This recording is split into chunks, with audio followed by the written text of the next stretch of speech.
నమస్కారం. భీమఖండ దైవక్షేత్ర ధ్యాన మహాయజ్ఞం కార్యక్రమానికి స్వాగతం, సుస్వాగతం.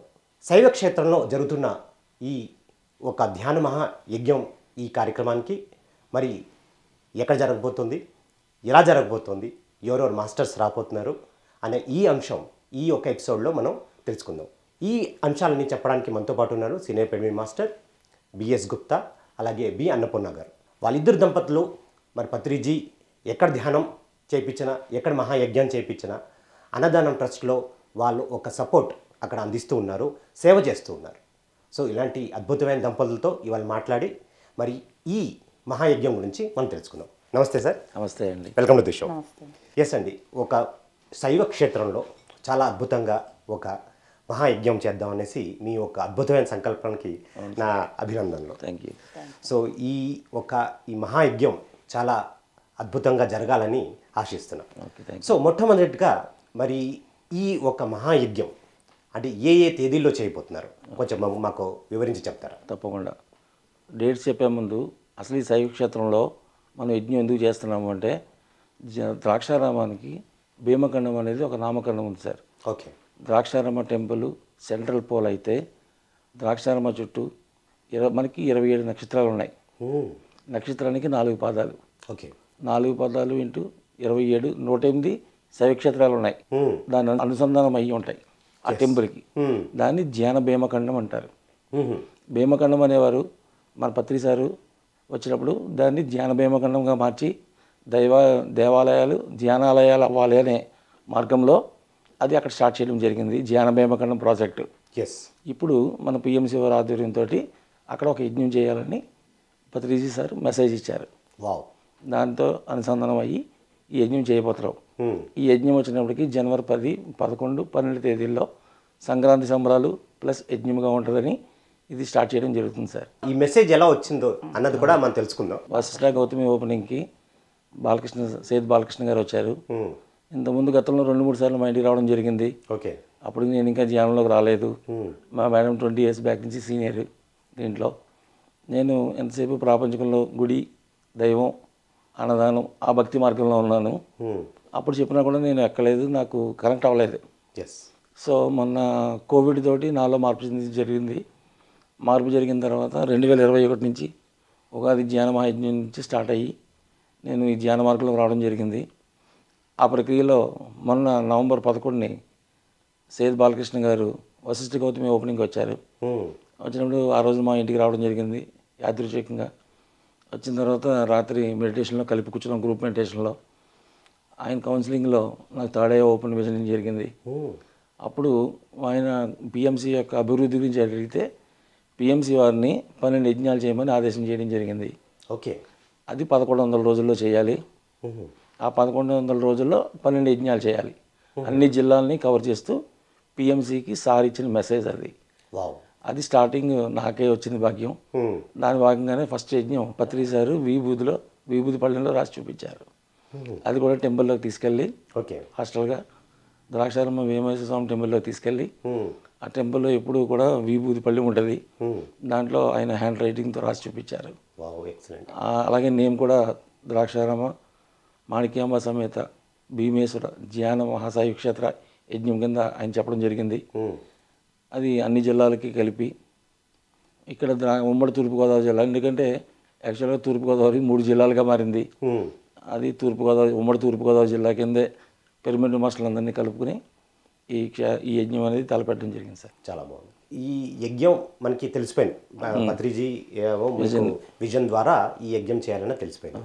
దాని వెంటనే తర్వాత మీరు ఎలాంటి అంటే కార్యక్రమాలు చేయబడుతున్నారు అంటే దీనికి అరేంజ్మెంట్స్ గురించి ఎలా చేయబోతున్నారు, అది ఎక్కడ చేయాలి, ఎలా చేయాలి అనేది మరునాడు మార్నింగ్ సారు నేను బాలకృష్ణ సారు నేను డిస్కస్ చేస్తే, సార్ నేను 2012లో ద్రాక్షారామలో అతిరుద్రం చేశాం సార్. అతిరుద్ర యాగమని పెంచులకొన కరుణామయ్యి అమ్మవారితోటి నేను అప్పుడు మేము ఆ లోకల్ టీం అంతా కలిపి అతిరుద్ర యాగం చేశారు. ఓకే. ఆ ప్లేస్ అది నియర్ బై టెంపుల్ అనమాట. అక్కడ స్టేడియం కూడా కన్స్ట్రక్షన్ చేయడం జరిగింది. అక్కడ చేస్తే బాగుంటుంది సార్ అంటే చూద్దాం అంటే వెంటనే వెళ్ళాము, చూసి ప్లేస్ అది బాగుంది, ఇక్కడే సెట్ చేద్దామని చెప్పి దాన్ని వెంటనే ఓకే చేయడం జరిగింది. అదే ప్లేస్కి అక్కడ మాకు లోకల్ మినిస్టర్ గారు అనుమతి ఇవ్వడం, లోకల్ పంచాయతీ వాళ్ళు ఓకే చేయటం, అన్ని రకాలుగాను స్టెప్ బై స్టెప్ ఎదురుకెళ్ళడం జరిగింది సార్. రేపు జనవరి 3వ తారీఖు నుంచి అక్కడ కార్యక్రమం అనేది స్టార్ట్ చేస్తాము. ఓకే. దాని యొక్క డెవలప్మెంట్స్ అన్నీ అప్డేట్ చేస్తూ ఉంటాం సార్ ఇప్పటికప్పుడు. సో అంచేతే ఈ ఒక్క మహాయజ్ఞానికి అంటే ఏ మాస్టర్స్ని ఇన్వైట్ చేయబోతున్నారు ఆ వివరాలు కూడా చెప్తారు. ఒక 9 మందిని పరమ గురువుని పిలుద్దామని, 3 రోజుల కార్యక్రమం కాబట్టి ఎవ్రీ 3 అవర్స్లో ఒక పరమ గురువు యొక్క సందేశం చేపించాలని, అలాగే మార్నింగ్ మెడిటేషను, సాంస్కృతిక కార్యక్రమాలు, కల్చరల్ ప్రోగ్రామ్స్, ఆఖరి రోజు ర్యాలీ అన్నీ కూడా అరేంజ్ చేసి ప్లాన్ చేసి చేద్దామని అనుకుంటున్నాం సార్. ఓకే. అంటే ఈ భీమేశ్వరది అంటే శైవ క్షేత్రం అన్నది చాలా అంటే చాలా శక్తి క్షేత్రం కూడా. అవును. ఈ ప్లేస్కి రావాలంటే అంటే ఎలా రావచ్చు? అంటే ఇప్పుడు సపోజ్ హైదరాబాద్ నుంచి వచ్చేవాళ్ళు ఎలా రావాలి, వైజాగ్ నుంచి వచ్చేవాళ్ళు, ఆ వివరాలు కూడా కొంచెం చెప్తారా? ఎక్కడి నుంచి రావాలన్నా బై ట్రైన్ వస్తే అటు సామర్లకోట కానీ ఇటు రాజమండ్రి కానీ దిగచ్చు sir. Okay. Near by 45 kilometres distance ఉంటుంది. సామర్లకోట నుంచి 45 కిలోమీటర్స్, రాజమండ్రి నుంచి కూడా 45 కిలోమీటర్స్. బై రోడ్ వస్తే డైరెక్ట్ ద్రాక్షారామే రావచ్చు. రావులపాలెం, రామచంద్రపురం, ద్రాక్షారామం. అటు వైజాగ్ నుంచి వచ్చేవాళ్ళు అయితే కాకినాడ, ద్రాక్షారామం. కాకినాడకి 25 కిలోమీటర్స్ అంతే. ఓకే. ఇటు అమలాపురం ఏరియా నుంచి వచ్చే వాళ్ళందరికీ తెలిసే ఉంటుంది. వయా యానం అది కూడా 25 కిలోమీటర్స్. నియర్ బై ఏదైనా అరౌండ్ 30 కిలోమీటర్స్లో మనకు అన్ని బస్ స్టాప్స్ అన్నీ ఉన్నాయి. బస్ స్టాప్స్ అయితే నియర్ బై టెంపులే. రైల్వే స్టేషన్స్ అయితే కనుక అట్లా సామర్లకోట, ఇటు రాజమండ్రి మధ్యలో ఉంది sir. Okay. So next transportation అయిపోయిన వెంటనే ఇమీడియట్గా ఇంకొక నెక్స్ట్ ప్రశ్న వస్తుంది, అకామిడేషన్. అంటే ఇక్కడ అకామిడేషన్ ఎలా అరేంజ్ చేయబోతున్నారు? ఖచ్చితంగా సార్. అలా ఆ అంశం కూడా చెప్తారు. టెంపుల్కి ఆల్రెడీ 2 గెస్ట్ హౌసెస్ ఉన్నాయి, ఒక 20 రూమ్స్ ఉన్నాయి. అలాగే నియర్ బైలో ఒక కళ్యాణ మండపం ఉంది, ఇప్పుడు కొత్తగా కట్టిన స్టేడియం ఉంది. అన్నిటిలోని మనకి స్టేకి ఏం ప్రాబ్లం లేదు సార్. ఓకే. ఫ్రీ అకామిడేషన్ అంతా స్టేడియము, కళ్యాణ మండపంలో ఇస్తున్నాము. అలాగే మేము ఆర్యవైశ్యం వైఎస్ఎస్ చౌటరీ ఉంది. ఓకే. చౌటరీలో కూడా మాకు రూమ్స్ ఉన్నాయి. ఏసీ కళ్యాణ మండపం అది కూడా, దాంట్లో కూడా అకామిడేషన్ అనేది ఏర్పాటు చేయడం జరిగింది సార్. ఓకే. అంతా కూడా వాకబుల్ డిస్టెన్స్. ఓకే. అంటే దాదాపు ఎంతమంది దాకా మీరు అకామిడేట్ చేయగలుగుతారు ఈ మహాయజ్ఞానికి? ఒక 500 నుంచి 800 మందికి అకామిడేషన్ అయితే ఉంటుంది. వచ్చి వెళ్ళేవాళ్ళు అయితే మేము 2500 at the time of lunch కానీ, at the time of tiffin కానీ, okay, at the time of dinner కానీ ఎక్స్పెక్ట్ చేస్తున్నాం సార్. Yes madam. ఈ సందర్భంగా మరి మీరు ఏమనదలుచుకున్నారు? చాలా హ్యాపీ ఫీల్ అవుతున్నాను సార్. నేను 2002లోనే నాకు పరిచయం అండి. నేను అప్పుడు బిజినెస్లో ఉండేదాన్ని. ఓకే. పాంప్లెట్ ద్వారా పరిచయం అయింది. ఓకే. చిన్న పాంప్లెట్ మీ జీవితాన్ని మార్చేసింది కంప్లీట్గా. ఫ్యామిలీ మొత్తం జన్ కుటుంబం. మాది శాకాహార కుటుంబమే. Very good, very good. Jan తీసుకోవడం జరిగింది. వెల్లుల్లిపాయలు కూడా తినేటువంటి కుటుంబం కాదు మరి. చిన్నప్పటి నుంచి భక్తి అవన్నీ ఉన్నాయి, కానీ పూజలు అవన్నీ పెద్దవాళ్ళు చేసుకునేవారు, వాళ్ళకి సహకరించడమే. లలిత ఆరాధన బాగా ఇష్టం. లలిత బాగా చదువుకునేదాన్ని. అప్పుడే నాకు జరగబోయేవన్నీ తెలుసు. అప్పుడే చిన్న వయసు నుంచి నేను తాడే ఓపెన్ అయిపోయింది. జరగబోయేవన్నీ తెలిసిపోయి ఏదో వింతగా చూస్తూ ఉండేవారు. మా ముని తాతమ్మ గారు కూడా మెడిటేటర్. ఆ రోజుల్లో 200 సంవత్సరాల క్రితం ఆమె. నేను బిజినెస్ చేసేదానండి. బిజినెస్ చేస్తూ ఉంటే ఒకరోజు బాగా అలసటగా ఉండేది. ఏంటంటే డే అండ్ నైట్ వర్క్ ఎక్కువ. మరి మెడికల్ అంటే ఏ నిమిషంలో కేసులు వచ్చినా చూడాలి కదా. దానివల్ల విపరీతమైన స్ట్రెయిన్ అయ్యేదాన్ని. అప్పుడు పడుకోగానే బాగా నిద్రలోకి వెళ్ళిపోయేదాన్ని. అప్పుడు కళ్ళకి ప్లాస్టర్లు పడినట్టు అయిపోయింది, క్లోజ్ అయిపోయినాయి భౌతిక నేత్రాలు. థర్డ్ ఐ ఓపెన్ అయిపోయింది. థర్డ్ ఐ ఓపెన్ అయ్యాక మనకు భౌతిక నేత్రాలు చూడలేవు. కోటి సూర్యుల ప్రచండ కాంతులతో. చిన్నప్పుడు మా తాతగారు చూపించేవారు వాళ్ళ అమ్మమ్మ ఫోటోని. ఈమె అమ్మ ఇలాగా అని చెప్తూ ఉండేవారు. అలాగన్నీ తెలిసిపోతూ ఉండేవి. ఆవిడ నాకు కనెక్ట్ అయ్యి, నన్ను చూడగలుగుతున్నావు, నా మాటలు వినగలుగుతున్నావు అంటే నీకు యోగవంతమైన దశ ఉంది. 40 సంవత్సరాల వయసు వచ్చినప్పటికీ నీకు యోగవంతమైన దశ ఉంది అని చెప్పడం జరిగింది. అంతవరకు ఫోటోలో ఉండేది ఆవిడ స్నాప్. ఆ మన్నాడు పొద్దున్న చూస్తే లేదు ఫోటో, గ్లాస్ మాత్రమే మిగిలింది. నీ చేతుల్లో నేను ఐక్యం అయిపోతున్నాను అని చెప్పింది. అది చాలా మిరాకిల్ అండి అందరికీ కూడా. ఫ్యామిలీ మేము కూడా చూడడం జరిగింది సార్. ఇంట్లో ఓన్లీ ఖాళీ ఫ్రేమ్ మాత్రమే మిగిలింది. అప్పటి వరకు ఫోటో ఉన్నది. ఫోటో కూడా వచ్చిన తర్వాత మెసేజ్ వచ్చిన తర్వాత లైవ్ లో మర్నాడు మార్నింగ్ చూస్తే ఓన్లీ ఫ్రేమ్ ఉంది, లోపల ఫోటో లేదు. ప్లెయిన్ గ్లాస్ ఉందంటే అది పగిలిపోలేదు, ఏమవలేదు. నీ చేతిలో ఐక్యం అయిపోతున్నాను అని చెప్పి వెళ్ళిపోయింది ఆమె. అట్లా జరిగింది. ఇంకా అక్కడి నుంచి నాకు మా అమ్మగారు బెడ్ అయిన పేషెంట్. అందువల్ల నేను వెంటనే రాలేకపోయాను. కానీ వెంటనే నేను 2x2 పర్మిట్ తీసేసుకున్నాను. అప్పటికి 9 సంవత్సరాల నుంచి బిల్డింగ్ కట్టుకుందాం అనుకుంటున్నాము. పూర్వం ఇల్లు మండవాలో రాజుల కోటలు ఉంటాయి కదా, ఆ స్టైల్ ఇల్లు. పురాతన జమీందారీ కుటుంబం మనది. ఆ టైప్ లాగా ఉండేది ఇల్లు. 9 సంవత్సరాల నుంచి ఈయన అమౌంట్ రెడీ చేసుకుని ఉండేవారు పాపం, బిల్డింగ్ ఓపెన్ చేసి కడదామని. మన వల్ల ఏది కాదు, ఏదో ఖర్చు వచ్చేది. ఆ లక్షలు పిల్లలు చిన్న పిల్లలు చదువుకోవడం కార్పొరేట్ స్కూళ్ళలో, దానివల్ల అలా బ్యాలెన్స్ అయిపోతూ ఉండేది. 2x2 పిరమిడ్ వచ్చిన వేళ విశేషం. చేతిలో డబ్బులు లేకపోయినా దాని కింద కూర్చొని నేనేమీ ధ్యానం చేయలేదు. నాకు ఖాళీగా ఉన్నప్పుడు దాని కింద కూర్చునేదాన్ని అంతే. లేకపోతే వాటర్ పెట్టేదాన్ని, ఫ్రూట్స్ పెట్టేదాన్ని, అవి తినేదాన్ని అంతే. అలా ఖాళీగా ఉన్నప్పుడు దాని కింద కూర్చునేదాన్ని. అది వచ్చిన వేళ మేము వెంటనే డెమాన్స్ట్రేషన్ చేయడం జరిగింది. సంకల్పాలను కూడా తెలియదు అది నాకు, ఎందుకంటే నేను ధ్యానంలోకి రాలేదుగా బయటకేమి. కానీ బుక్స్ బాగా చదివేదాన్ని. మొట్టమొదటి బుక్ యోగి ఆత్మకథ, నక్షత్ర మిత్రులు, ఇట్లాగన్నీ నా దగ్గరికి వచ్చేస్తూ ఉండేవి. అంటే ఇవన్నీ బుక్స్ అన్ని మీకు ఎవరైనా సజెస్ట్ చేసేవారా లేకపోతే? సజెస్ట్ అంటే ఒక నాగేంద్ర అన్న అబ్బాయి మా పిల్లలకి మ్యాథ్స్ చోటు ఉండేవాడండి. నేను భిక్షమయ్య గురుజీ స్టూడెంట్ని ఫస్ట్ సమాధి నేర్చుకున్నాను. మనం ఎవరో ఒకరిని చేర్చుతాం కదా అక్కడ. ఇంకా ఎవడో లేడు మా ఇంట్లో. పిల్లలేమో దూరంగా ఉన్నారు. ఈ పిల్లవాడు ఒకడే మాట వింటాడు. ఈ కస్టమర్లు డాక్టర్లు ఎక్కడికి వెళ్ళి ఉంటాయి వీళ్ళకి. ఎలాగరా బాబు వీడు ఒకడే బకరా దొరికాడు అని చెప్పి వాడినే కాకేసి, మేడం గారు నాకు డబ్బులు ప్రాబ్లం అన్నాడు. సరే నాయన నాకు డబ్బులు ఇస్తాను, నువ్వు వెళ్ళి ముందు నేను అక్కడ ప్రమాణం చేసి వచ్చాను, నా కోరిక తీర్చిన ఆయన అని అడిగాను. వెంటనే పాపం వాడు నేర్చుకున్నాడు. నేర్చుకుని 4 అడుగులు నాకంటే 4 అడుగులు ముందేసి మన పిఎస్ఎం సొసైటీ వాళ్ళని పట్టుకున్నాడు. అక్కడి నుంచి వాడు ఆ కృతజ్ఞతగా యోగి ఆత్మకథ, నక్షత్ర మిత్రులు, చాలా రకాల పుస్తకాలు. అంతవరకు ఆధ్యాత్మిక బుక్స్ చదువుకునేదాన్ని. అవన్నీ కిందకెళ్ళి ఈ బుక్స్లోకి వచ్చినాయి. ఇంకా అలా డీప్లోకి వెళ్ళిపోయాను. అప్పుడు ఇలా ఒకరోజు చేస్తూ ఈ బుక్స్ చదువుతూ తెలియకుండా దాని కింద 2x2 పెట్టుకొని కూర్చునేదాన్ని. నేను చేసే వ్యాపారం బూతు వ్యాపారం అని అర్థమైంది. చెడు సంస్కారాలు పడతాయని తెలిసింది నాకు. అది అప్పుడు వెరిఫై చేసుకున్నాను. ఏంటి నేను కూర్చుని అంటే మరి అబార్షన్ కేసులు ఎన్నో ఉంటాయి కదా, ఒకటే కాదు కదా, ప్రాణం నిలబెట్టేయే కావు, ఇవి కూడా ఉంటాయిగా. దీని ద్వారా కర్మ యాడ్ అవుద్దని కర్మ సిద్ధాంతం అర్థమైపోయింది. నేను ఎక్కడికి గుమ్మం దిగి బయటకు వెళ్ళలేదు, తెలిసిపోయింది నాకు. వెంటనే ఒక రోజు నిద్ర పట్ల అటు తిరిగి ఇటు తిరిగి పడుకుంటే ఏంటి మళ్ళీ ఇంకే బుక్ చదవని అడిగారు మా ఆయన. లేదండి ఇలా తెలుస్తుంది.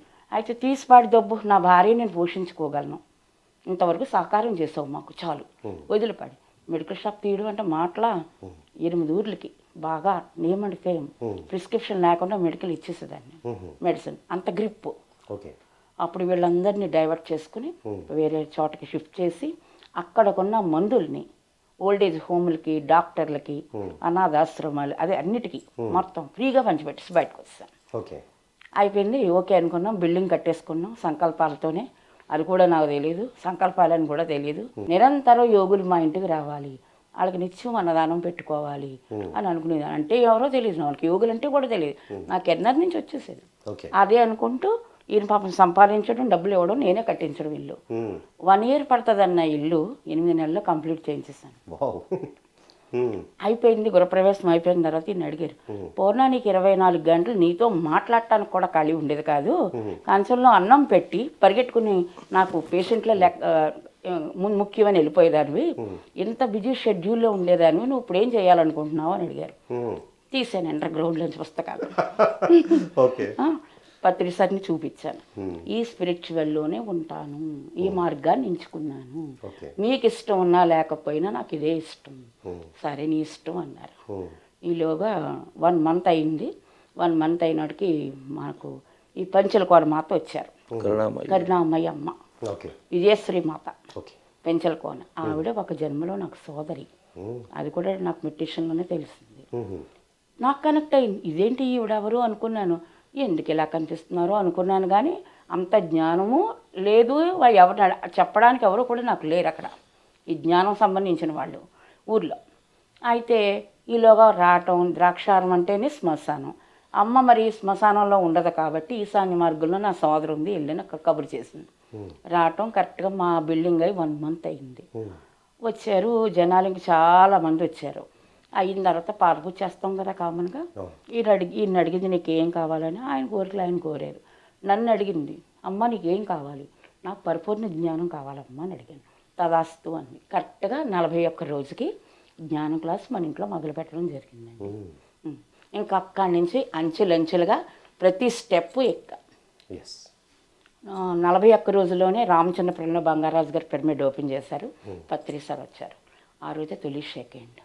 అక్కడి నుంచి మొదలు ఎక్కడ కనిపించినా సార్ ఏమనేవారంటే, మేడం ఇది ఎన్నో షేక్ అయ్యింది అని అడిగేవారు. నేను లెక్కెట్టుకుని ఉంచుకోవాలి. ఓకే, మీకు అర్థమైందా? అంత అలా అడిగేవారు అనమాట. 2 నెలలకి భీమఖండం ప్రాజెక్ట్ మొదలైంది మాతోనే. బ్రహ్మపురి నుంచి బాలాంతరం వరకు ప్రతి సోమవారం ఒక్కొక్క ఆలయంలో 3 గంటల మెడిటేషను, 1 గంట సజ్జన సాంగత్యం, మధ్యాహ్నం భోజనం, తర్వాత స్కూల్కి వెళ్ళటం, పాంప్లెట్లు, కొందరు ఇళ్ళకి వెళ్ళటం, ఎవరింటికి వాళ్ళు. 2.5 సంవత్సరాలు పట్టింది నాకు.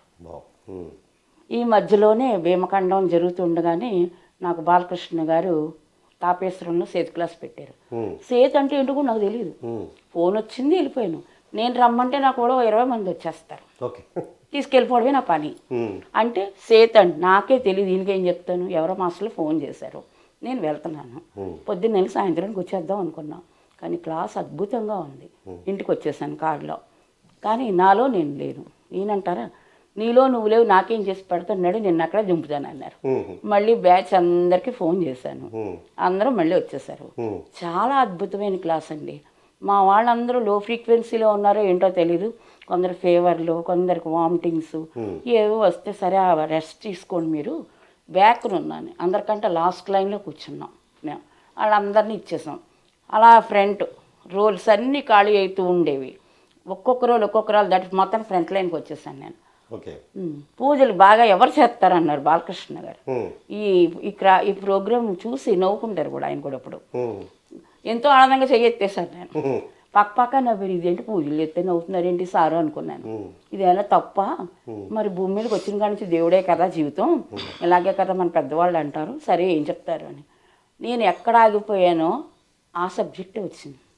మహాలక్ష్మి సబ్జెక్ట్, మహాలక్ష్మి భక్తురాలిని. ప్రాక్టికల్ చేశాను కానీ ఏం మానేయలేదు. ఘర్షణ ఉంది. మరి మనకు అలవాటు పడిపోయిన గుడి, నైవేద్యాలు ఎన్ని ఉన్నాయిగా, కార్యక్రమాలు, పూజ, డైలీ 500 రూపాయలు పువ్వులు అన్ని రకాలు ఉండాలి ఇంట్లో, కాసినవి కాకుండా. అన్నిటితో ఇంటికి వచ్చేసేవారు. నేను డెకరేట్ చేసేదాన్ని. ఇంతలో ఉండి బయటకు రావడం అంత కష్టమో చూడండి. వైజాగ్ నుంచి గౌతమ్ సార్ వచ్చారు. ఇది గుడా ఇల్లా అని అడిగారు నన్ను. మా ఇల్లుని చూసి నవ్వేనంతే, ఏం చెప్పాలో భయం పిరమిడ్ మాస్టర్తో. మేమున్న స్థితి ఇదండి, మాకు చిన్నప్పటి నుంచి పెద్దలు నేర్పింది ఇది. మరి ఈ మార్గంలో ఉన్నామంటే అప్పుడు చెప్పుకొచ్చారనమాట. చెప్పుకొచ్చేటప్పటికి సరే ఈ కోణంలో ఎందుకు చెప్తున్నారా అని ఆలోచించడం మొదలుపెట్టాను. అప్పుడు నేనేంటే ఏంటో బాగా తెలుసుకున్నాను. అక్కడి నుంచి ఎదుగుదల మొదలైంది. తర్వాత పత్రి సార్ ఒకసారి అడిగారు, నీకు నాకు ఈ ధ్యానమేనా, ఇంకేమీ సంబంధం లేదా అని. ఎందుకు లేదు సార్, పైనుంచి మీకు కూడా 1,44,000 మంది దిగాము, అందులో నేను నీ పాత్ర ఏంటి అని అడిగారు నన్ను. నీ పాత్ర ఏంటి అన్నారు. అప్పుడు చెప్పాను నేను, అందరూ ధ్యానం నేర్పిస్తారు, నేను మాత్రం ముందు భోజనం పెడతాను. భోజనం పెట్టి కూర్చోపెట్టి వాళ్ళకి ధ్యానం నేర్పుతాను. ఈ ధ్యాన క్లాసులో ఎక్కడ అన్నదానాలు జరిగినా నేను ఆ కార్యక్రమం చేసి చేయి దులుపుకొని రానండి, అవన్నీ చక్కబెట్టి వస్తాను కంప్లీట్గా. అది నా జన్మ యొక్క రాహిత్యమని షేక్ హ్యాండ్ ఇచ్చారు సార్. అప్పుడు 2021లో పేరవరంలో యజ్ఞం చేసాము. చాలా ఎక్కువ వచ్చారు, చాలామంది.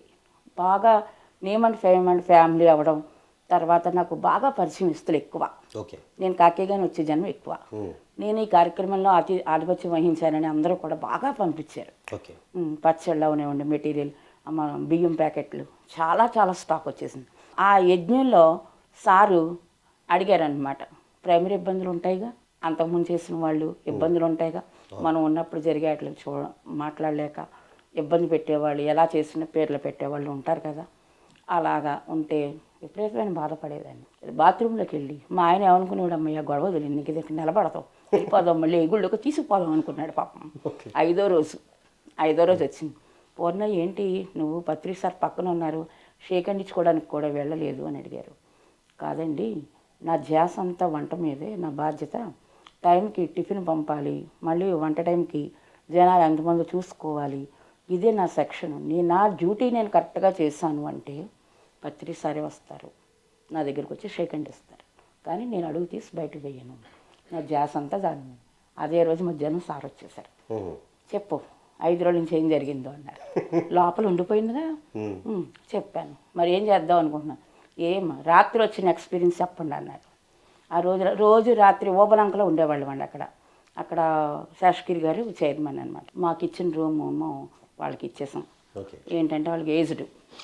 సరే మేమే వెళ్తాంలేండి పోని, ఓబలంకలో ఉండేవాళ్ళం. అప్పుడు రాత్రి వెళ్ళి బాత్రూంలోకి వెళ్ళి శుభ్రంగా ఏడ్చి స్నానం చేసి పడుకునేదాన్ని. మరి కడుపులో ఉండిపోయింది కదా దుఃఖం అంతా. అప్పుడు మాస్టర్స్ విజన్స్ ఏంటో తెలుసండి నాకు. అక్కడ డైలీ 1,00,000 మందికి అన్నదానం జరుగుతుంది రెగ్యులర్గా, యజ్ఞాలు కాకుండా రెగ్యులర్గా. ఆ అన్నదానంలో మీ ఇద్దరం దగ్గరుండి వంట చేయిస్తాము అని విజన్ చూపించారు. మరి ఇప్పుడు వీళ్ళందరూ ఏడిపించిన వాళ్ళందరినీ ఏమంటారు మేడం అన్నారు. పోనీ వెళ్ళినాడు అందరూ నా గురువులు, ఏ జన్మలోనో బాకీ ఉండుంటాను, తీర్చేసుకున్నాను అని చెప్పానండి. శభాష్ అన్నారు. వాళ్ళు అలా ఏడిపించబట్టే కదా మాస్టర్లు నాకు కనెక్ట్ అయ్యారు సార్ అన్నాను. అప్పుడు వెంటనే ఆయన కూడా మళ్ళీ ఇంకోసారి షేక్ హ్యాండ్ ఇచ్చి హగ్ ఇచ్చారు. ఆ ఫోటోలు కూడా పిఎంసి వాళ్ళు నాకు ఇవ్వడం జరిగింది, చాలా పదిలంగా. అప్పుడు చెప్పారు, ఈ మాట ఎవరు చెప్తారా అని చూస్తాను మేడం, నేను చనిపోయినా పర్వాలేదు ఇంకా అని. అప్పుడే మెసేజ్ ఇచ్చేశారు. సార్ ఏంటి ఇలా చెప్పేశారు అనుకున్నాను. 21లోనే మెసేజ్ ఇచ్చేశారు, ఆయన శరీరాన్ని వదిలిపెట్టేస్తారని. కానీ మా ఆయన దగ్గర కూడా నేను చెప్పలా, ఎందుకంటే నేను మళ్ళీ బయటికి రారుగా. సార్ శరీరాన్ని వదిలిపెట్టాక ఆ రోజు గుప్తా సార్ పడ్డ బాధ అంతా ఇంత కాదు. ఆయనకు ప్రమోషన్ వచ్చింది, వెళ్ళిపోయారు, చైతన్యంగా మారిపోయారు. ఇంకంతకన్నా అద్భుతంగా జరుగుతాయి క్లాసులు, ఇంకంతకన్నా యజ్ఞాలు బాగా జరుగుతాయి. అందరూ గురువులే. ఆయన ఉంటే, గురువు గారు ఉంటే ఏముంది, గురువు గారు ఉన్నారు కదా, ఆయన వస్తే చూసుకుందాం, ఏ సమస్య ఉన్నా ఆయన చూసుకుంటారు అనే పరిధి గీసేసుకున్నాం మనం. ఇప్పుడు ఆయన వెళ్ళటంతో మార్గం ఎంచుకుంటున్నాం, అంతే కదా సార్. అదే చెప్పాను ఆ రోజు నైటు. అది సార్ ధ్యాన జీవితం. నేను మామూలుగా సేత్ ఫాలోవర్ని. సేత్ ఇప్పుడు మా తాపేశ్వరం క్లాసులో కూర్చున్నాను అన్నాను కదా, అప్పుడే నాకు చక్రాస్ కనిపించిపోయినాయి, కలర్స్ కూడా తెలిసిపోయినాయి, కలర్స్. అప్పుడు మా అమ్మాయి ప్రెగ్నెన్సీ కన్ఫర్మ్ సెకండ్ టైం. ఎంత ఒక 10 days, 1 month 10 days కరెక్ట్గా మంచి ధ్యానం చేస్తున్నాను కదా, 3 hours మెడిటేషన్ ఎక్కువ. మా పాప కడుపులో పెరుగుతున్న చిన్న వాయిస్ వినపడింది, అమ్మమ్మ అని. ఇదేంటని కళ్ళు ఇప్పేసాను. చూసేసరికి ఎవరు నాటాలవాడు, మామూలుగానే 1 year ఎక్స్పీరియన్స్ ఉంటే కానీ రానివ్వరంటారు. మనం ఏదో బ్యాక్ డోర్లోంచి వచ్చేసాము, మనం ఫోన్ వచ్చింది బ్యాక్ డోర్లోంచి వచ్చేసాము, ఇంత చిన్న పిల్లలు ఎవరు ఉంటారు అబ్బా అనుకున్నా. అప్పుడు వెంటనే నాకు ఎన్ఆర్ మెసేజ్ వచ్చింది, మా అమ్మాయి కడుపులో పెరుగుతున్న బాబు అని చెప్పి. అప్పుడు వెంటనే సంకల్పం చెప్పాను, నాన్న అందరూ వచ్చేస్తాను, చాలా దూరంగా ఉన్నావు అమెరికాలో, మరి అమ్మమ్మగా మీ అమ్మకి ఏం తినిపించాలో, నీకేం అందించాలో, నేను అమెరికా వచ్చిన వెంటనే తప్పకుండా అన్ని టేస్టులు తినిపిస్తాను నాన్న అని సంకల్పం పెట్టాను. మళ్ళీ అమ్మాయి డెలివరీకి వెళ్ళడం జరిగింది.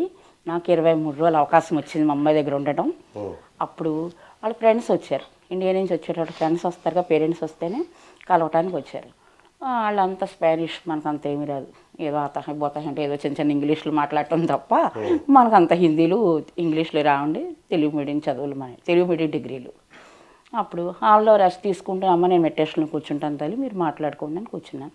మెడిటేషన్లో కూర్చున్నా కొంచెం పెద్ద వాయిస్తో అమ్మమ్మ అని పిలిచాడు. మళ్ళీ నాన్న వచ్చేసాను, నీ గురించి వచ్చేసాను, అన్నీ తినిపించాను, ఇండియాలో మావయ్య ఆ పెద్దమ్మమ్మ నీకు అందరూ ఎదురు చూస్తున్నారు, మీ తాతమ్మ వీళ్ళందరూ వెల్కమ్, ఆల్వేస్ వెల్కమ్ నువ్వు అని చెప్పి తాట పెట్టాను. డెలివరీ రోజు అమ్మాయిని తీసుకెళ్ళారు థియేటర్లోకి. తీసుకెళ్ళంగానే నర్స్కి మా అమ్మాయిని చెప్పమన్నాను, అల్లుడి గారిని ఈయనకి చెప్పాను, నేను ధ్యానంలో కూర్చుంటాను, బేబీని తీయగానే నా చేతుల్లో పెట్టండి అని చెప్పాను. ధ్యానంలోనే కూర్చున్నాను. వాళ్ళు టైం ప్రకారం నా చేతుల్లో అప్పచెప్పారు. అమ్మాయి అబ్బాయి అన్నది కూడా నేనేం చూసుకోలేదు, గుండెలు హత్తుకొని ఒకటే చెప్పాను, నేను వెల్కమ్ చెప్పి, అందరు అమ్మమ్మలు డాక్టర్లు, ఇంజనీర్లు, కలెక్టర్లు కావాలనుకుంటారు, నేను మాత్రం యోగివి కావాలి అని చెప్పాను. ఆ పిల్లోడు కూడా యోగిలాగా చందమామలా ఉంటాడు. యోగి లక్షణాలు, పళ్ళు కాయలతోనే తింటాడు, వారానికి ఒకసారి కొంచెం పెరుగనం తింటాడు, అంతేనండి. మా అమ్మ అల్లుడి గారు వాళ్ళు అత్తమ్మ గారు ఏంటండి వీడు ఏమి తిండో రోగి అంటాడు, ఏమీ కాదండి యోగి అంటాను. వాడు చిన్నప్పటి నుంచి కూడా వజ్రాసనం మీద కూర్చుంటున్నాడు. సూపర్. అది ధ్యాన మాతృత్వం బుక్ పట్టుకెళ్ళాను, అది చదివించాను మా అమ్మాయి చేత. చాలా హ్యాపీ అండి, వాళ్ళు కూడా వింటున్నారు, ఇంకా మారలేదు వాళ్ళు. ఎన్వి తిని ఫ్యామిలీ వాళ్ళు తింటారు. ఏంటంటే అప్పుడు నేను అక్కడ 5 నెలలు ఉన్నాను కదా, ప్రతిరోజు ధ్యానం చేసేదాన్ని నా ఖాళీ అయిన సమయంలో. ఆ శ్వాస నిశ్వాసలకి ఆళ్ళల్లో వచ్చిన మార్పు ఏంటంటే, అత్తమ్మ గారి ఇంట్లో ఉన్నంతసేపు ఎనివే తినద్దు, మనం జెండా పాతామా లేదా చెప్పండి. అది ఆ హాస్పిటల్లో నర్సులు ఏంటి ప్రతి రూమ్ వేరుగా ఉంది, ఈ రూమ్లో వైబ్రేషన్స్ తేడాగా ఉన్నాయి, ఈవిడేం చేస్తారు, ఏం తింటారు, అందరూ అదే అడగటం. అప్పుడు మా అమ్మ అంతా స్పానిష్లో చెప్పడం. మా అమ్మ మెడిటేటర్, ఫస్ట్ నుంచి శాకాహారం మాది, అమ్మ ఏది ముట్టుకోదు అని చెప్పడం. వాళ్ళ ఫ్రెండ్స్ అందరూ వీకెండ్ పాట్లాక్ వస్తారు కదండి, వాళ్ళు అందరూ చూసి వాళ్ళకి అర్థమైపోయింది, శ్రీని మీ అత్తగారి ఇంట్లో ఉన్నంతసేపు ఏమి తేవద్దు, మందు ఏమి తేవద్దు, బాగుండదు, ఆంధ్ర పిండి వంటలే చేయమని చెప్పు. అవే చేయించుకుని తిన్నారు. అమ్మయ్య ఆ రకంగా పత్రిసార్లు నాకు మంచి, లేకపోతే నేను ఎప్పటికప్పుడు వెళ్ళిపోతానని చెప్పేదాన్ని. వాళ్ళు ఎవరైనా వచ్చినా తిన్నా నన్ను హాల్లోకి పిలవద్దు, నేను లోపల వేరే రూమ్లో కూర్చుంటాను అని చెప్పేదాన్ని. ఆ ఇబ్బంది ఏమీ లేకుండా పత్రిసారు ఆ ధ్యానం వల్ల నేను చాలామంది కూడా నేర్చుకున్నారు అమెరికాలో. చాలామందికి ఖాళీగా ఉండకుండా పార్కుల్లోని జిమ్కి వెళ్ళేదాన్ని, అక్కడ కూడా బాగా మంది తెలుగు వాళ్ళు కనెక్ట్ అయ్యారు. ఒక అమ్మాయి జాబ్ రావట్లేదు, వాళ్ళు ఆయనతో సఫర్ అయిపోతుంది, ఆంటీ ఇలాగని కష్టం చెప్పుకునేవారు పాపం. అమ్మ ఒక్కటే మందు ధ్యానం చేయండి అని, నాకు ఇంట్లో సాగట్లేదు ఆంటీ, మీ నా రూమ్కి వచ్చేసాయి, కలిపి ధ్యానం చేద్దాం. అలాగా అమ్మాయి 15 రోజులకల్లా అమ్మాయికి జాబ్ రావడం జరిగింది. ఒక అమ్మాయి అయితే పక్కన ఫ్రెండు, మా అమ్మాయి ఫ్రెండు కన్సీవ్ అవ్వట్లేదు, ఉన్నత లోకాల నుంచి ఆహ్వానించడం జరిగింది. అదే మంత్ అమ్మాయి కన్సీవ్ కూడా అయిపోయింది. అక్కడి నుంచి ట్రాన్స్ఫర్ అయ్యి వర్జీనియా వెళ్ళిపోయింది తను.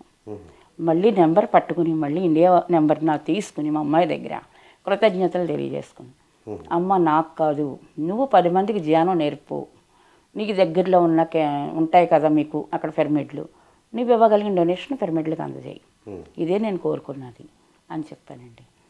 ఎంతమంది ఉంటే అక్కడ నేర్చుకునే వాళ్ళందరి కోరికలు కూడా తీరినాయి.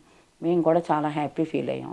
తర్వాత అక్కడ ఉండగానే మేము ఇద్దరు అమెరికా వెళ్ళాంగా, వేరే వాళ్ళని చూడమని పెట్రోల్ బంక్ అప్ చెప్పొచ్చాం. పెట్రోల్ బంక్ అప్ చెప్పొస్తే చిన్నగా కేసు అయింది, ట్రబుల్ పడ్డాం. మన సమస్యను మనమే కదా పరిష్కరించుకోవాలి. ఏ రాజకీయ నాయకుల దగ్గరికి వెళ్ళలేదు మేము. జన్మజన్మల రవిరాజు గారి బుక్ ఉందిగా, జన్మజన్మల కర్మల బుక్ చదివాను. నేను చేసిన ఏమున్నాయో వెంటనే రిలీజ్ చేసేసుకున్నాను. అన్నీ మాట్లాడుకుని పెట్రోల్తో, పంపులతో, కస్టమర్స్తో, బాయ్స్తో వాళ్ళందరికీ క్షమాపణలు చెప్పుకుంటూ కర్మలన్నీ వదిలి వెంటనే 41 రోజు మౌనం చేశాను. ఆ అనుభవం, ఆ 41 రోజు మౌనంలో మొత్తం 18 అనుభవాలు వచ్చినాయి. 18 అనుభవాలు కూడా జరిగిపోయినాయి. ఆర్ఎం వాయిస్ నాకు వినపడింది, పెట్రోల్ బంక్ హెచ్పిసి ఆర్ఎం గారి వాయిస్. మరి మౌనంలో ఉన్నానుగా, మా ఆయన నమ్మరు కదా, అందుకని పేపర్ మీద రాసి చూపించేశాను. ఎందుకంటే అయిపోయి కదా నువ్వు అబద్ధం ఆడేవని అనుకుంటాడు, ఈయన తెలియదు కదా ధ్యానం మరి, అందుకని పేపర్ మీద రాసి చదువుకోండి అని చెప్పాను. అలాగే అదే రోజు ఓపెనింగ్ చేయడం కూడా జరిగిపోయింది.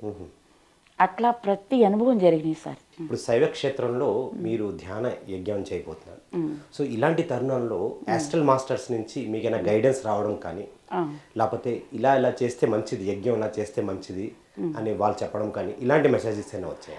నాకు అలా రాలేదు, కానీ ఈయనకి థర్డ్ ఐ ఓపెన్ బాలకృష్ణ గారు వచ్చిన తర్వాత first time third I open జరిగింది.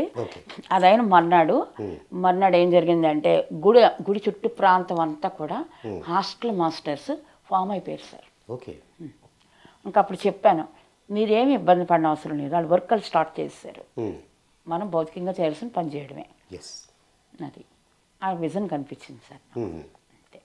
అంటే ఇప్పుడు ఈ జనవరిలో ఈ 3 రోజులు ఏమైతే మధ్యాహ్నం మహాయజ్ఞం చేయబోతున్నాము, ఈ 3 రోజులే ఎలా సెలెక్ట్ చేసుకున్నారు? అంటే అది కూడా మెసేజెస్లో వచ్చిందా లేకపోతే? లేదు సార్, సార్ని అడిగాము. మెసేజ్లో ఉన్నప్పుడు థర్డ్ డివిజన్లో సిట్టింగ్లో ఉన్నప్పుడే సార్ని అడిగాను, పక్క జరుగుతున్న యజ్ఞాన్ని అనుసరించి చేయమని చెప్పారు. ఇప్పటివరకు జరిగిన యజ్ఞాలు, మన చుట్టుపక్కల జరిగే యజ్ఞాలని వాడిని ఉదాహరణగా తీసుకుని దీన్ని చేయమని చెప్పారు. సరే అయితే అని చెప్పి ఆ రకంగానే ప్లాన్ చేసాము. Every morning 4 to 5 aerobics, 5 to 8 meditation, 8 to 10 గురు సాంగత్యము, 10 to మళ్ళీ 12 వరకు ఒక కల్చరల్ ప్రోగ్రాము, మళ్ళీ ఒక 1 hour meditation, 12 to 1, 1 to 3 break, 3 to 4 మళ్ళీ గురు సాంగత్యము, మళ్ళీ 1 hour meditation, cultural program, night dinner, అలా ప్లాన్ చేశాను సార్. ఇప్పుడు షెడ్యూల్ చేసాము కోనసీమ రుచులతో రుచులతో. ఓకే. సాంప్రదాయ సిద్ధంగా భోగి ముగ్గులు పోటీలు ఆడపిల్లల చేత సాంప్రదాయ దుస్తులతో. అలాగే శాఖాహార ర్యాలీ పెట్టమన్నారు ఓకే. లాస్ట్ రోజుని. ఆ శాఖాహార ర్యాలీ ఎలాగంటే ఇప్పటి వరకు జరిగే ర్యాలీలకి భిన్నంగా ఉండాలి. సార్కి నేను 2021లో నాకు చెప్పినప్పుడు వశిష్ఠ గౌతమంలో ఉగాది సంబరాలు జరిగినప్పుడు అన్ని రకాల ప్రోగ్రామ్స్ అరేంజ్ చేశారు ట్రస్ట్ వాళ్ళు. బాణాసంచా పెడదామా అన్న, నువ్వు పెడతావా అన్న, నేను పెడతాను సార్ అన్న. ఇక్కడ దొరుకుద్దా అన్న, దొరుకుద్ది. ఇప్పటి వరకు ఇంత ఏజ్ వచ్చింది కానీ నా పెళ్ళికి కూడా కాల్చలేదురా, నేను బాణాసంచా చూడలేదురా అన్నారు. ఆ రోజు అనుకోకుండా శ్రీనివాస్ కళ్యాణం పెట్టారు లాస్ట్ రోజుని. ఆ కళ్యాణం జరిగేటప్పుడు ఎప్పుడు పెళ్ళిలోనే కదా కలుస్తారు బాణాసంచా, దానికి అనుసంధానంగా బాణాసంచా పెట్టాము. సార్ నా కారులోనే వచ్చి కూర్చుని మొత్తం విజిట్ చూడటం జరిగింది. ఇప్పటి వరకు చూడలేదురా, నా పెళ్ళికి మా మామగారు పెట్టలేదు అన్నాడు. సరే అయితే ఇప్పుడు వెళ్దాం సార్ అయితే అన్న, నవ్వారు. అందుకని ఆయన ఇప్పుడు ఈ శాఖాహార ర్యాలీలో కోలాటము, తప్పెటి గుళ్ళు. సార్ చెప్పారు తప్పెటి గుళ్ళు అంటే నాకు తెలుసుకోవడానికి 5 days పట్టింది ఏంటన్నది. ఓకే. అది కొయ్య డ్యాన్స్ అంట, కొయ్య వాళ్ళు చేస్తారు. తప్పెటి గుళ్ళు, కోలాటము, బాణాసంచా నీటితోటి శాఖాహార ర్యాలీ చేయమని చెప్పి మెసేజ్ ఇచ్చారు. వావ్. అంటే ఆఖరి రోజు అంటే 3వ రోజు చేయబోతున్నారు. అంటే మధ్యాహ్నం నుంచి శాఖాహార ర్యాలీ అలా చేద్దామా లేదా 4th day పెడదామా అని. ఒక నైట్ ఉంటే కానీ 4th day, లేదంటే నైట్ టైం పెడితే లైటింగ్ అంతా బాగుంటుంది. బాణాసంచా ఉంది కాబట్టి లైటింగ్లో చేస్తే బాగుంటుంది. ఏ 6 క్లోజ్ చేసి 6 to 8 2 hours సరిపోతుంది సార్ ద్రాక్షారామకి. ఆ 2 hours అయిన తర్వాత అందరికీ డిన్నర్ చేసి పంపించేలాగా, లేదా ఉన్న ప్రాబ్లం ఏం లేదు, దగ్గర ఊర్లే కదా అన్నీ. అలా చేద్దాము అన్నది ఇంకా షెడ్యూల్ చేయాలి. ఒకసారి బాలకృష్ణ గారికి, ఆనంద్ గారికి మాట్లాడి అది ఇప్పుడు పైన చెప్పడం జరిగింది. అది ఫైనల్ చేసిన తర్వాత ఏంటనేది ప్రోగ్రామ్ సెటిల్ చేస్తాం. ప్రోగ్రామ్ అయితే ఉంటుంది, అది ఈవినింగా లేదా నెక్స్ట్ డే మార్నింగా నెక్స్ట్ అది ఏంటన్నది ప్లాన్ చేయాలి సార్. లోకల్ మాస్టర్స్తో అక్కడ మాకు వెళ్ళాక లోకల్ మాస్టర్స్ ఒక మీటింగ్ వేసుకుని దాన్ని ఎలా షెడ్యూల్ అన్నది చేయాలి. సో ఇప్పుడు ఈ ధ్యాన యజ్ఞం జరుగుతున్న తరుణంలో సో ఫైనల్గా మీరిద్దరూ ఇచ్చే మెసేజ్ ఏంటి? మాకు ఇద్దరు అవకాశం మన బ్రహ్మర్షి పితామహ పత్రిజీ గారు మెసేజ్ రూపంలో ఇవ్వడం అనేది నాకు లాస్ట్ 4 years మెడిటేషన్ టైంలోనే ఇంత తక్కువ టైంలో ఇంత యజ్ఞం చేసే అవకాశం ఇవ్వడం అనేది నా పూర్వజనం సుకృతంగా భావిస్తున్నాను సార్. నెక్స్ట్ ఈ రోజు వరకు ఫస్ట్ నుంచి అదే ఫ్యామిలీ ఒకరికి పెట్టడమే, ఎప్పుడు ఎక్కడికి వెళ్ళి అడగడం తెలియదు. దీని ద్వారా నాకు చెప్పింది ఏంటంటే అందరినీ అడుగు, నీ దగ్గర ఉన్నది కాదు, అందరినీ అడిగి యజ్ఞం చెయ్యి అనేది ఒక మెసేజ్ అయితే నాకు కొత్త ఎక్స్పీరియన్స్. నాకు ఉన్నది ఇవ్వడమే తప్ప నేను వెళ్ళి అడిగింది అయితే లేదు. ఇప్పుడు అది కూడా నేర్పిస్తాను నాకు సార్. ఎక్సలెంట్. ఎస్ మేడం, మీ యొక్క సందేశం ఏంటి? చాలా హ్యాపీ ఫీల్ అవుతున్నానండి. నాకు 2021లో మా వారు వశిష్ఠాకే డైరెక్ట్ వచ్చారు. ఆ రోజు నువ్వు చెప్పారు, వీడు నీ సంకల్పంతో వచ్చాడు, వీడు వైకుంఠపాళిలో పెద్దనిచ్చి నెక్కినట్టు ఎక్కువ కూర్చున్నాడు. వీడు చేసేవన్నీ కూడా ఏంటంటే హిందీలో డైలాగ్ చెప్పారు, అద్భుతాలు సృష్టిస్తామని. సార్ నాకు హిందీ వచ్చిన సంగతి సార్కి ఎట్లా తెలుసో తెలియదు. ఈయన హిందీ ఫస్ట్ టైం నల్లమూరి విజయభాస్కర్ రెడ్డి గారు ఇంటికి వచ్చారు. వచ్చినప్పుడు విజయభాస్కర్ రెడ్డి గారు ముందు రోజు ఫోన్ చేశారన్న, సార్ నేను రమ్మంటున్నారు అని. అప్పటి వరకు ఎక్కడ యజ్ఞాలు జరిగినా కార్యక్రమాలు జరిగినా మేడం తీసుకెళ్ళి దింపేసి వచ్చేసేవాడు అంతే. నేను సార్ని కలిసింది లేదు, ఎప్పుడు మాట్లాడింది లేదు. నేను ఎవరో కూడా తెలియదు కదా, నన్ను ఎందుకు పిలుస్తారైనా, నువ్వు చెప్తున్నావు డ్రామా అన్న తన్ని. కాదని ఆయన నీ పేరు చెప్పి రమ్మన్నాడు, ద్రాక్షారామం మేడం హస్బెండ్ని తీసుకుని రమ్మని చెప్పి చెప్పాడు అండి. నన్ను ఎందుకు పిలుస్తారు, అసలు నేను ఎవరో కూడా తెలియదు కదా అంటే, కాదు నువ్వు రా అన్నాడు. అప్పుడు నైట్ 8:30 అంత అయింది. ఇప్పుడు రానా అన్న, ఈరోజు కాదు మార్నింగ్ 5కి వచ్చా అన్న. 5కి ఆయన లెగిస్తారేంటి అంటే, కాదు మళ్ళీ కాసేపు ఉంటే జనం వచ్చేస్తారు, 5 కల్లా ఇక్కడ ఉండేలా అంటే, మాకు ఒక 30 kilometers ఆయన హౌస్ మండపేట. సరే అని చెప్పి 5:30 కల్లా వెళ్ళాము. వెళ్ళినప్పటికీ సార్ బయట ఈజీ చైర్లో ఫ్రీగా కూర్చున్నారు. వీడు వెళ్ళి కాళ్ళు నొక్కుతుంది. నేను ఎక్కడ కూర్చోలో అర్థం కాలేదు నాకు. ఆయన ఒక కుర్చీలో ఉన్నారు, ఒకటే చైరు, చుట్టూ కుర్చీలు లేవు. భాస్కర్ రెడ్డి గారు అప్పుడు నన్ను లోపల పిలిచి ఆయన వేరే పనిలోకి వెళ్ళిపోయారు. నేను ఎక్కడ కూర్చోలో అర్థం కాల, అలా నుంచి చూస్తున్నా. సార్ తీసుకొచ్చేసాను సార్ మా ఆయన అని చెప్పింది ఈవిడ ఆనందం ఈవిడిది. చూసి నేను కూడా కింద కూర్చుంటానంటే వద్దు ఉండని చెప్పి ఎవరినో పిలిచి కుర్చీ తెప్పించారు. నా తొడ మీద చేతి మీద చేసి నాతో మాట్లాడరు, అందరితోటి మాట్లాడుతున్నారు, తనతో మాట్లాడుతున్నారు, నాకేం చెప్పరు, నాతో ఏం మాట్లాడట్లా. నేను తీసుకొచ్చేసాను అన్నారు. అప్పుడు కూడా ఇన్నేసి వదిలేశారు. ఒక 20 మినిట్స్ అట్లా అయిన తర్వాత నువ్వు తీసుకొచ్చావా, నువ్వు తీసుకొస్తే వచ్చేవాడా వీడు అన్నారు. సరే అన్న, టిఫిన్ చేద్దాం అన్నారు. లోపలికి తీసుకెళ్ళి టిఫిన్ చేసాం. ఇద్దరం టిఫిన్ అయిపోయింది. నేను హ్యాండ్ వాష్ చేసుకున్నాను, ఆయన కూడా వచ్చి హ్యాండ్ వాష్ చేసుకుంటున్నాను. ఒకసారి వెనక్కి తిరిగి జబ్ సమయ ఆతా హో వహీ సమయ మే వహీ ఆద్మీ ఆతా హై, అబ్ తుమ్కా కామ్ ఆయ్ క్యా మై కామ్ దేతా హూ తు కరేగానా అని అడిగారు. నేను అక్కడ లాక్ అయిపోయా. ఏంటి నాకు హిందీ వచ్చి నేను ఎలా తెలుసు, ఓకే, ఆయన తెలియదు, అసలు నాకు పరిచయం లేదు కదా. అవునవును. నాతో హిందీలో మాట్లాడుతున్నారేంటి, అందరూ నుంచి చూస్తున్నారు, ఒక 20 మంది ఉన్నారు, అందరూ అలా స్టన్ అయి చూస్తున్నారు. ఓకే, అచ్చా సాబ్ మే ఆతా హూ అన్న. అక్కడ లాక్ అయ్యాను. ఆ రోజు నుంచి ఈ రోజు దాకా ప్రయాణం జరుగుతూనే ఉంది. అప్పుడే చెప్పా చాలా అద్భుతాలు సృష్టిస్తాడు వీడు అని. ఇంతకన్నా ఆనందం ఏంటి సార్. Very good. మాది ధ్యాన కుటుంబం. మా బాబుకి కూడా ఈ ధ్యానంలోనే జాబ్ రావడం జరిగింది. ఈ రోజు కూడా తను ఇన్ఫోసిస్లో నేచర్ మెడిటేషన్ ఛానల్ అని ఒక యూట్యూబ్ ఛానల్ పెట్టి అందరి అనుభవాలు రికార్డ్ చేసి యూట్యూబ్లో అప్లోడ్ చేస్తున్నాడు. At the same time Infosys ఆఫీస్లో తన టైం దొరికినప్పుడల్లా అందరికీ జ్ఞానం నేర్పుతున్నారు, కూర్చోపెట్టి నేర్పుతున్నాడు ధ్యానం. అట్లాగే చిన్న ఈ శైవక్షేత్రం గురించి ఒక చిన్న ఎక్స్ప్లెనేషన్ చెప్తాను సార్. చెప్పండి. ఎక్కడ శివాలయం ఉన్నా శ్మశానంతో సమానం. అంటే రుద్రుడు దట్టు ద్రాక్షారామం ఏంటంటే దక్షుడు యజ్ఞం చేసిన చోటు. పార్వతీదేవి అష్టాదశ పీఠాలుగా అక్కడే ఏర్పడడం జరిగింది. 12వ శక్తిపీఠం. అది మధ్యలో భాగం అక్కడ 2 కోటలలో బొడ్డు భాగం, దాన్ని మణి అంటారు, అందుకే మాణిక్యాంబ. ఓకే, ఆయన పంచారామాల్లో ఒకరు, అమ్మ శక్తిపీఠం. అటువంటి ప్లేస్లో ఈ శ్మశానంలో ఈవెన్ ఊర్లో శివాలయం ఉన్నా కూడా ఎక్కడైనా చూడండి వివాహం జరగదు, పెళ్ళిళ్ళు చేసుకోరు బయట వాళ్ళు. ఓకే, కానీ ద్రాక్షారామంలో చేసుకుంటారు. ఎందుకు చేసుకుంటారంటే లక్ష్మీనారాయణుడు క్షేత్రపాలకుడు మళ్ళీ అక్కడ. ఓకే, అందుకని మ్యారేజ్ సీజన్ వచ్చిందంటే 400 నుంచి 500 మ్యారేజెస్ జరుగుతాయి ఆ గుళ్ళో. పర్ డే కూడా, పర్ డే 150-200 మ్యారేజెస్ జరిగిన రోజులు కూడా ఉన్నాయి. అది ద్రాక్షారామ సాయి క్షేత్రానికి ఒక స్పెషల్. ఆయనకున్న పంచారామాల్లో కూడా అది స్పెషల్. మళ్ళీ ఈ లింగం కూడా 14 అడుగులు ఉంటుంది సార్, 2 స్టెప్స్లో చూడాలి. పంచారామాల్లో అమరావతి 14 అడుగులు ఉంటుంది, ద్రాక్షారామ 14 అడుగులు ఉంటుంది, సామాన్లు కూడా 14 అడుగులు ఉంటుంది. ఈ 3 ఒకటే స్టైల్లో ఉంటాయి. టెంపుల్స్ కూడా స్ట్రక్చర్ కూడా ఒకేలాగా ఉంటుంది. భీమేశ్వరుడు పాలకొల్లు చిన్నగా ఉంటాయి. ఈ 3 లింగాలు మాత్రం 14 అడుగులు చెప్పినే ఉంటాయి. అమ్మవారు కూడా ఇక్కడ మాణిక్య అమ్మవారు శ్రీచక్రం మీద కూర్చుని ఉంటారు సార్. ఆవిడ శక్తికి ఎవరు తట్టుకోలేకపోతే ఆది శంకరాచార్య వారు అక్కడికి వచ్చి ఆమె యొక్క చూపును మలిచారట పక్కకి. అప్పటి నుంచే గుళ్ళోకి అందరూ వెళ్ళడం జరిగింది. అందుకనే ఈ రోజుకి ఏ వస్తువులు పెట్టినా ఆవిడకి సెట్ అవ్వవు, ఎందుకంటే ముఖం వంకరగా ఉంటుంది అనమాట. ఎన్ని రకాల వస్తువులు తయారు చేయించి పెట్టినా అమ్మకి కరెక్ట్ ఫిట్టింగ్లో రాదు మిగిలిన గుళ్ళో లాగా. అది నిదర్శనం అక్కడ.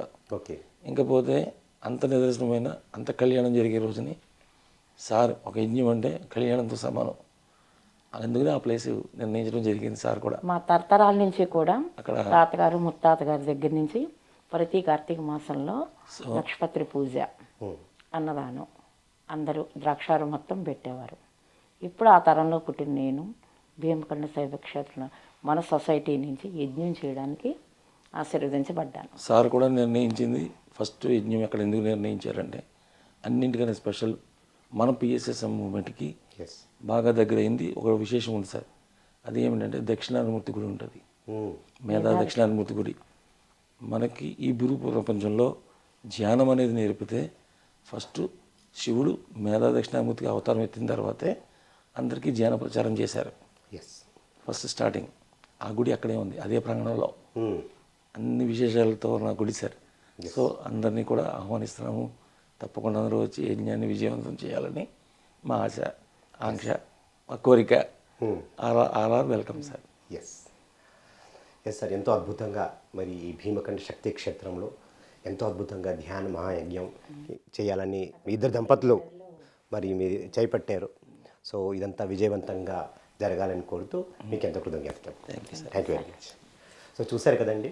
సో ఎంతో అద్భుతంగా ఈ భీమకండ శక్తి క్షేత్రంలో భీమేశ్వర స్వామి ఒక సన్నిధంలో ఆయన యొక్క ప్రాంగణంలో ఈ జరుగుతున్న 3 రోజుల ధ్యాన మహాయజ్ఞానికి అందరూ ప్రతి ఒక్కరు తరలి రావాలి. వచ్చి ప్రతి పిరమిడ్ మాస్టర్ ఈ ఒక ఈవెంట్ని సక్సెస్ఫుల్ చేయాలని ఆశిస్తూ కోరుతూ ఎంతో కృతజ్ఞతలు. Thank you very much.